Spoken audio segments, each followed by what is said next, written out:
L'État participe à la remise en fonctionnement des ports et la décision de réhabiliter mon quai de France est prise.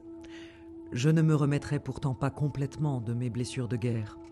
Le hall des transatlantiques a énormément souffert, je n'ai plus qu'une salle sous douane et mon fier campanile, lui, ne se relèvera pas. Heureusement, l'atelier Marc Simon est à nouveau sollicité pour rendre tout son charme à ma décoration intérieure. Pour combler ma joie, le Queen Mary fait son retour sur mon quai.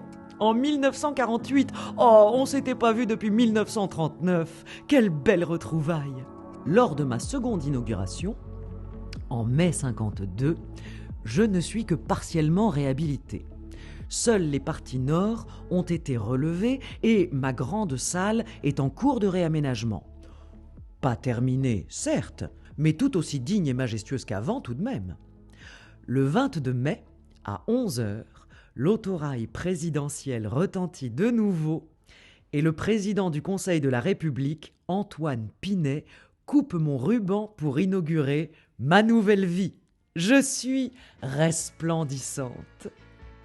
La Cunard Line rouvre ses bureaux chez moi pour des escales régulières et c'est au tour de Sa Majesté le Queen Elizabeth de revenir dans ma rade. À son bord se trouvent le duc et la duchesse de Windsor ainsi que l'acteur Gregory Peck qui se rend sur un tournage. 3 trains spéciaux seront affrétés. Après la royauté, ce sont les stars de cinéma qui débarquent sur mes quais. Je deviens synonyme de rêve hollywoodien. Anthony Quinn, Richard Burton, Rita Hayworth, Liz Taylor et Charlie Chaplin, qui, accueillis par 80 journalistes, déclarent « Je ne suis pas communiste, je crois en la liberté, c'est toute ma politique. Oh, » C'est la gloire! J'en ai le granit tout rose. Le rêve ne dure pas longtemps. Non loin de là, le terrain d'aviation a été classé ouvert sans restriction et rencontre plus de succès que moi.